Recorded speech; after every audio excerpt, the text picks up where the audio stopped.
Eh, Baik, perkenalkan kami dari kelompok 7 akan menjelaskan dan membahas tentang dua jenis pengujian penting dalam software testing, yaitu startup test dan shutdown test, yang memastikan sistem bisa berjalan dan berhenti dengan benar. Sebelumnya, kami akan memperkenalkan diri dulu. Perkenalkan, saya Juwita Semarmata dengan NIM 433250250. Kenalkan, nama saya Efron Tarihoran dengan NIM 433250211.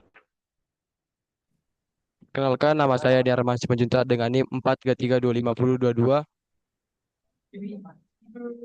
Baik, yang pertama dimulai dari startup test. Startup test dilakukan saat sistem pertama kali dijalankan. Tujuannya itu untuk memastikan bahwa semua komponen software maupun hardware itu siap bekerja. Contohnya, saat kita menyalakan komputer ataupun membuka aplikasi, sistem harus bisa membuat konfigurasi, koneksi jaringan, dan data awal tanpa error. Kemudian yang kedua adalah shutdown test. Shutdown test dilakukan saat sistem dimatikan. Ini penting agar tidak terjadi kehilangan data atau crash. Misalnya, aplikasi akuntansi harus menyimpan semua transaksi sebelum keluar. Jika tidak, data bisa hilang atau rusak. Kemudian, eh, pentingnya startup dan shutdown test eh, karena menentukan seberapa stabil dan aman sistem saat digunakan. Jika startupnya gagal, sistemnya tidak bisa digunakan. Dan jika shutdown gagal, datanya bisa rusak. Tes ini juga membantu tim mendeteksi bug sejak awal dan memenuhi standar kualitas software. Pentingnya itu untuk keandalan sistem, pengalaman pengguna, mendeteksi masalah sejak dini, dan juga kepatuhan. Kemudian untuk metodologi pengujian akan dijelaskan oleh rekan saya.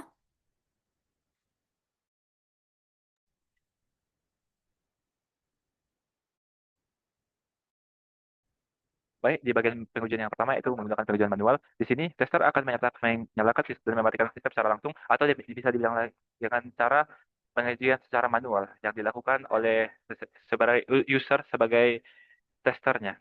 Di bagian kelebihannya yaitu pengamatan yang cepat dikarenakan interface yang langsung kepada sistemnya. Kekurangannya yaitu memakan waktu dan juga rentan kesalahan dikarenakan kemungkinan testernya hanya melakukan testing di bagian tertentu. Di bagian kedua yaitu pengujian otomatis atau automated testing, yaitu menggunakan alat otomatis untuk menjalankan startup atau shutdown berulang kali. Biasanya penggunaan otomatis menggunakan bot atau sistem pengulangan otomatis yang membuat sistem lebih efisien dan juga mungkin konsisten. Tapi kekurangannya butuh alat yang skripsi yang otomatis tinggi dan kemungkinan kesalahan testing agak terjadi besar. Di bagian ketiga itu pengujian stres atau stress testing. Stress testing adalah menjalankan sistem di bawah tekanan ekstrim. Di bagian ini, sebuah sistem akan dites dengan bagian maksimalnya ya, untuk mengecek kemampuan sistem untuk melakukan sesuatu dalam mencari batasannya. Kelebihannya yaitu dengan melakukan metode ini, kita akan mengetahui batas kemampuan dari sistem tersebut. Tapi kekurangannya agak sulit disimulasikan karena terkadang sistem memiliki batasan yang berbeda-beda. Di bagian keempat, yaitu pengujian performa. Pengujian performa ini sedikit beda dengan testing karena mengukur kecepatan atau performa startup atau shutdown dari sistem MI tersebut. Di bagian kelebihannya itu identifikasi masalah performa yang lumayan cepat dikarenakan testingnya sudah merupakan testing gabungan dari beberapa testing.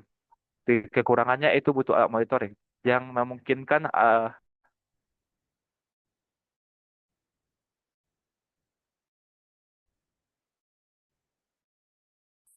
testing ini sedikit lambat.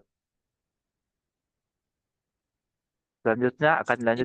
Bisa mengungkap masalah yang dalam jangka panjang, tapi kekurangannya itu waktunya yang sangat lama.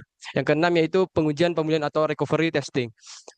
Setelah menguji pemulihan sistem setelah gagal startup atau shutdown. Jadi kelebihannya ini memastikan pemulihan data atau bisa kita katakan kekurangannya ini kompleks jika simulasi kegagalan rumit. Selanjutnya, yang ketujuh yaitu pengujian integrasi atau integration testing. Integration testing ini yaitu mengecek interaksi sistem dengan perangkat lain. Ya, bisa kita artikan bagaimana sistem ini berinteraksi dengan perangkat lain, yaitu yang mempunyai kelebihan menjamin kompatibilitas, yaitu dan mempunyai kekurangan perlu konfigurasi rumit. Yang ke-8 yaitu pengujian penggunaan akhir atau user acceptance testing. User acceptance testing ini yaitu pengujian pengguna untuk mengecek kesesuaian sistem. Jadi di sistem ini pengguna bisa mengecek bagaimana kesesuaian sistem itu. Kelebihannya itu adanya umpan balik langsung dari pengguna. Kekurangannya tidak sedetail pengujian teknis. Selanjutnya oleh rekan saya. Baik, untuk kesimpulannya adalah startup dan shutdown test adalah elemen krusial dalam pengujian sistem perangkat lunak dan perangkat keras.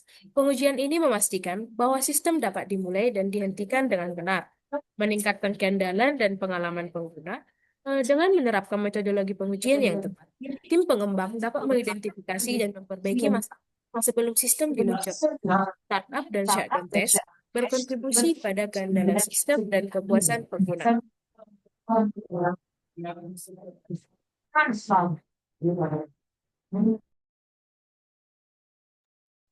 Demikian presentasi dari kami. Terima kasih.